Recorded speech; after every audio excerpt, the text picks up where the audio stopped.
హస్తకళల నైపుణ్యానికి ప్రత్యేక గుర్తింపు ఉంది. ఏటికొప్పాక కళాకారులు రూపొందించిన బొమ్మలకు ఎంతో ప్రాముఖ్యత ఉంది. ఈ ఏడాది రిపబ్లిక్ డే పరేడ్లో పాల్గొన్న ఏపీ శకటానికి కేంద్రం జ్యూరీ అవార్డు ప్రకటించింది. శకటంలో ఏటికొప్పాక బొమ్మలను అందంగా అలంకరించారు.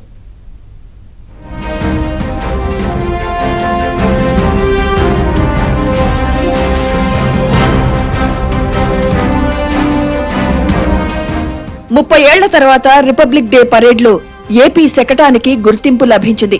గణతంత్ర దినోత్సవ వేడుకల్లో పాల్గొన్న ఏపీ శకటానికి కేంద్ర ప్రభుత్వం జ్యూరీ అవార్డు ప్రకటించింది. ఈ శకటాన్ని ఏటికొప్పాక బొమ్మలతో అందంగా తీర్చిదిద్దారు. ఏటికొప్పాక బొమ్మలకు అంతర్జాతీయ గుర్తింపు ఉంది.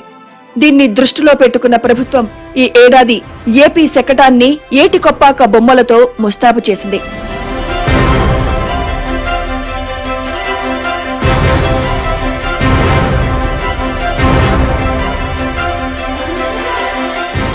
చేతి వృత్తుల కళాకారులకు ఏపీ ప్రభుత్వం గుర్తింపు ఇస్తోంది. హస్తకళలను కూటమి ప్రభుత్వం ప్రోత్సహిస్తోంది. ఆంధ్రప్రదేశ్ వారసత్వ సంపదకు ప్రతీకగా నిలిచే ఏటికొప్పాక బొమ్మలకు శకటంలో అగ్ర తాంబూలమిచ్చింది ఏపీ ప్రభుత్వం. పరేడ్లో ఏపీ శకటం అందర్నీ ఆకట్టుకుంది.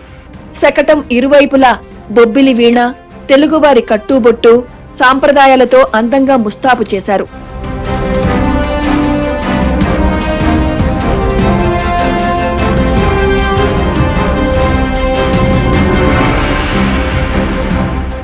పరేడ్ జరుగుతున్న సమయంలో శకటంపై నుంచి బొమ్మల గురించి వివరించారు.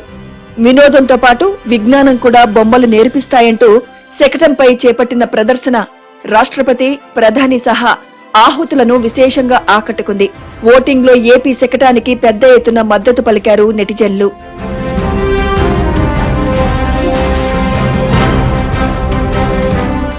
ఏపీ శకటానికి కేంద్ర పురస్కారం లభించడం పట్ల CM Chandrababu, deputy CM Pawan Kalyan ధన్యవాదాలు తెలిపారు. శకటాన్ని అందంగా తీర్చిదిద్దిన ఏటికొప్పాక కళాకారులను అభినందించారు.